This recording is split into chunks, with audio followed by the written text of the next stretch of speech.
Olá, bem-vindos a mais um vídeo. No vídeo anterior conhecemos o tabuleiro, as peças e os seus movimentos. E hoje vamos conhecer alguns movimentos especiais.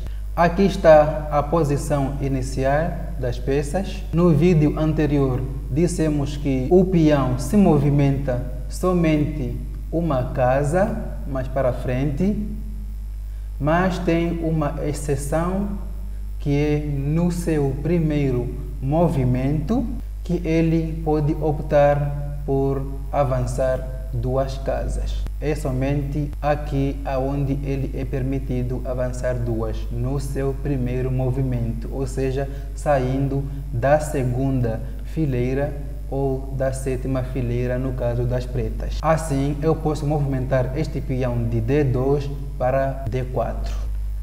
Outro movimento que precisamos conhecer chama-se roque. No vídeo anterior dissemos que o rei só pode avançar apenas uma única casa. Porém, o roque é um movimento que permite o rei avançar duas casas. Vamos simular uma partida normal em que eu joguei E4, o adversário jogou E5, depois eu coloquei o bispo em C4, o adversário fez o cavalo F6, cavalo em F3. Depois de um lance como D6, aqui então tenho a opção de fazer o roque. É um movimento em que, além de mover o rei para duas casas, eu movimento duas peças em um único lance. É por isso que é um lance especial, porque geralmente a gente move uma peça por lance. Por exemplo, levo o cavalo para G5, o peão para F3. Então, sempre movimento uma única peça por vez. No caso do roque, eu movimento duas peças ao mesmo tempo. E as peças envolvidas são o rei e uma das torres, seja a torre de H ou a torre de A. E neste caso, com a disposição das peças, somente é possível movimentar esta torre de H. No roque, eu transporto o rei que está na casa de E1 para a casa de G1.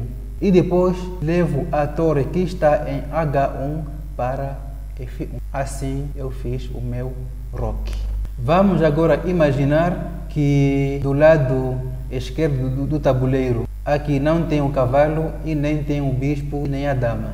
Também eu posso fazer o roque do lado esquerdo. O rei avança duas casas, de E1 vai para C1 e a torre vai sair de A1 até D1. Mas não é uma obrigação, eu posso optar por não fazer o roque, mas o roque tem sua importância, que é proteger o rei. Quando o rei não está no centro, ele está mais protegido, ao contrário do rei no centro, que fica mais vulnerável ao ataque. Então, esse é um movimento especial e tem uma condição. Para eu fazer o roque, nem o rei e nem a torre do lado que farei o roque deve ter se movido previamente. Ou seja, eu fiz aqui os meus lances normais, desenvolvi ali as peças. Até aqui ainda não movimentei nem o rei e nem a torre.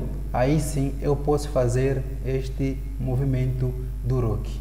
Mas se durante a partida eu tiver movimentado o rei e depois voltado para casa, já perdi o direito de fazer o roque.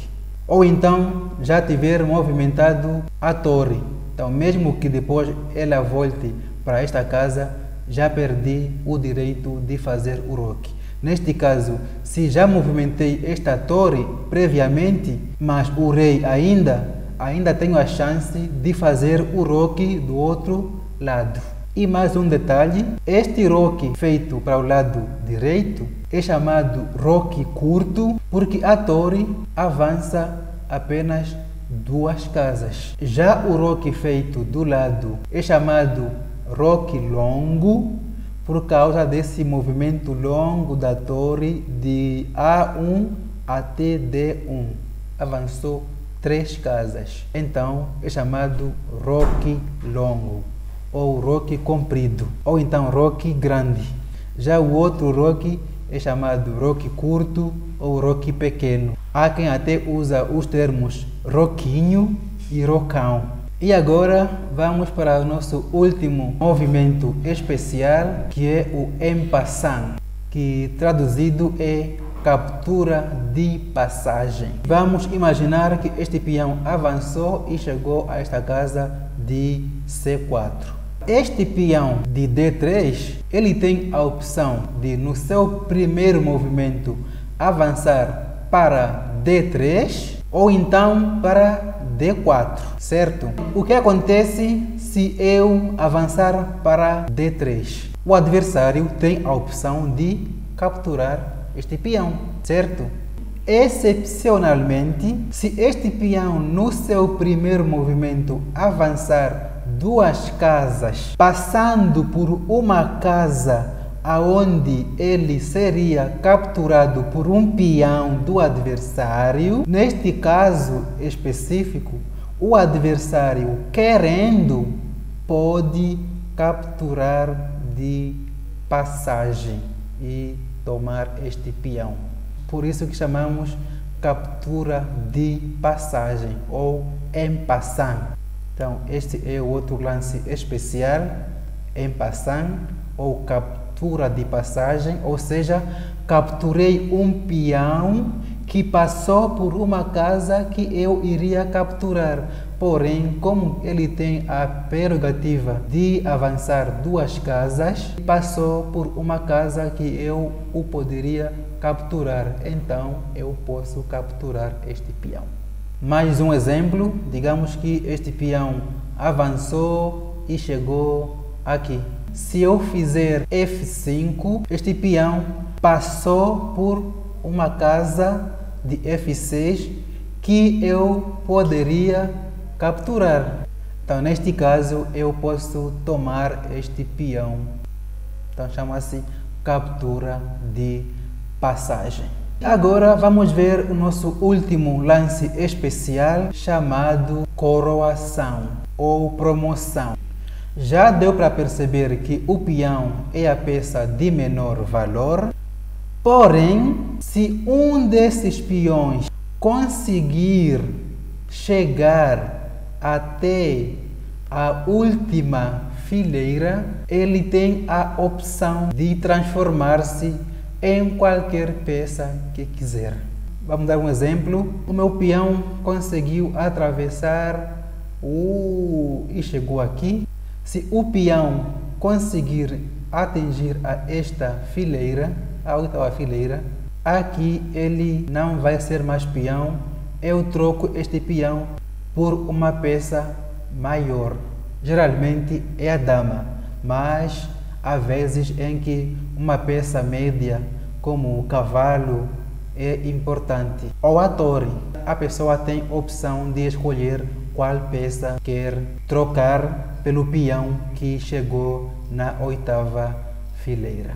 Então, é normal que num tabuleiro um jogador tenha mais do que uma dama. Isso é devido à coroação ou promoção, que é quando um peão consegue atingir a última fileira. E claro, se consegue promover para uma dama, que é uma peça muito valiosa, as chances de ganhar são enormes. Tanto é que quando em algumas partidas o adversário está para coroar e eu não tenho como impedir, geralmente a pessoa abandona a partida, e abandono significa entregar a vitória para o adversário, porque sabe que não tem contra-jogo. De qualquer forma, a partida está perdida, então não adianta perder tempo para forçar uma partida que eu já sei o resultado.